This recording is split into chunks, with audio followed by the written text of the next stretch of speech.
اومدم با یه ویدیو دیگه، یه ویدیو آشپزی، با این تفاوت که این چیزی که میخوام درست کنم و تا حالا درست نکردم، دستوری هم نتونستم پیدا بکنم براش. البته خب دستورای مختلفی توی یوتیوب و اینا پیدا کردم که آشپزای آلمانی درستش کرده بودن، ولی با مذاق ماها سازگار نیست به نظر من. به خاطر همین اومدم یه خورده ترکیبی یه مدلی بهش بدم و یه کاری بکنم. گفتم که نشونتون بدم که چجوری ببینیم خوب میشه یا نه. امروز یه مهمون عزیزی داریم، منم این غذا رو اولین بار میخوام درست کنم. وقتی اومدن بخورن ببینیم خوششون میاد یا نه. خب این رول بوقلمون هستش. این توی مغازه من مواد زده خریده بودم، منتها الان خودم با زعفرون و سیر یه مقدار دیگه بهش مزه دارش کردم و اصلا هم نمیدونم که ادویجاتش و ایناش، یعنی که تندی، نمک اینا به چه صورته، مزهش نتونستم بکنم، ولی حالا یه کاریش میکنیم کنارش یه سس درست میکنیم ببینیم چطوری میشه. اول میام تمام اطراف این قلمون رول شده رو سرخ میکنم از 4 طرفش رو سرخ میکنم. بعد که سرخ خوشمزه براش درست میکنم میذارمش توی فر. این مسئله که هست اینه که زمان پختش یه مقدار طولانیه. ویدیوهایی که من میدیدم اینجوری بودش که اینا این بوقلمون رو حدوداً 1.5 ساعت میذاشتن داخل فر بپزه، ولی وقتی که بعد درش میوردن با اینا آب دار بشه. ولی من خودم دوست دارم خوب پخته باشه، به خاطر همین مجبورم بیشتر بذارم توی فر و امیدوارم این موقع آماده بشه.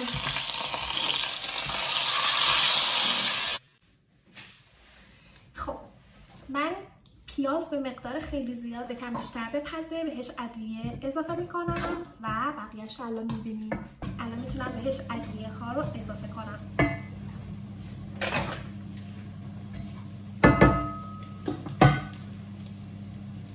مقدار زردچوبه، کم ادویه کاری. البته خب چون این بوقلمون مواد زده هست حقیقتا نیاز نیست خیلی ادویه بزنم، ولی من معمولا غذاهام پر ادویه هست. فلفل سیاه رو کم کنم.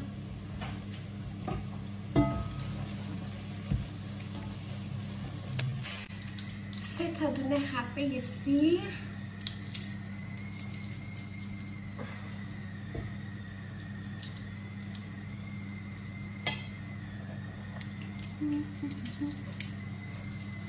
ببینیم چه شود.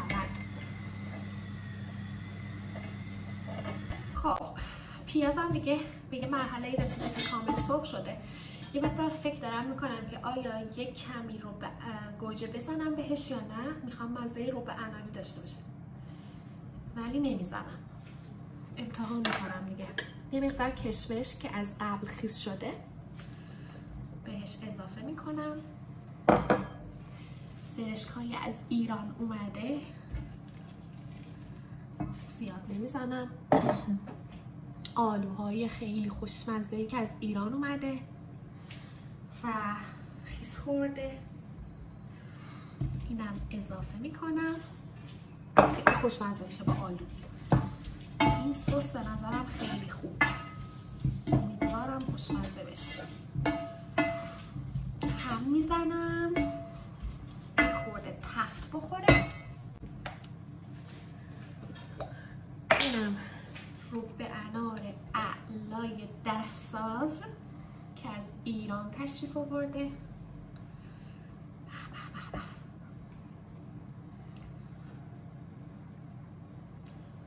نمیدونم چقدر باید بزنم. از اونجایی که من مزه روب انار خیلی دوست دارم و به امید اینکه کشمش بتونه مزه ترشیشو بگیره فکر کنم دارم زیاد میزنم. البته خب روب انارش خیلی هم ترش نیست، کم ملسه، خیلی خوشمزه است. خب قورت میدیم توی قابلمه. به عجب سوسی، چه بویی، چه عطری. خب الان دیگه وقتشه که آب جوش بهش اضافه کنم تا سسم کم کم توی حرارت بمونه و غلیظ شه. عجب چیزی شد.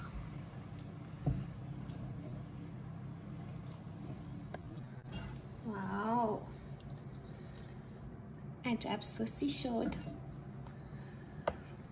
این بوقلمون گذاشتیمش داخل ظرف فر. الان سسش رو بهش اضافه میکنیم. از این سس هم موش میریزم و همه جاش بخوره که دو تا رو بشه.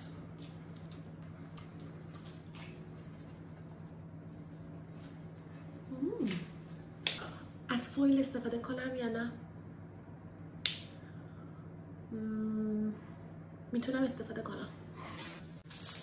فکر کنم خوبه که از فویل استفاده بشه. یه 2 ساعت بذارم با فویل بپزه، 1 ساعت آخر فویلش رو بردارم. و از اونجایی که شنیدم خیلی مهمه که فویل به ماده غذاییمون برخوردی نداشته باشه، تصمیم گرفتم که از فویل استفاده کنم. ولی از اونجایی که شنیدم فویل خوب نیستش که به اون ماده غذاییمون برخورد کنه، من همیشه از یک کاغذ فر استفاده میکنم. بعد از اون فویل میکشم روش.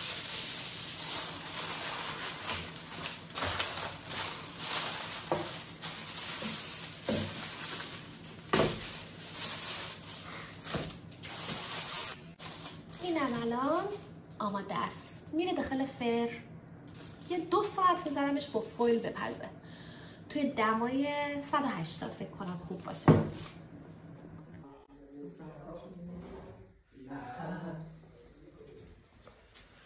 اینم غذای ماست.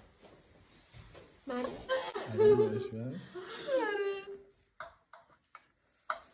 شما بشین. بچه شما بفرمایید. من براتون الان قاچ کنم ببینم. ازم زوم کن. زوم این؟ آره پخته شده دیگه. پدرش هم اومده. اصطلاحاتی که به کار میبره. اینم اتمام غذامونه. تموم.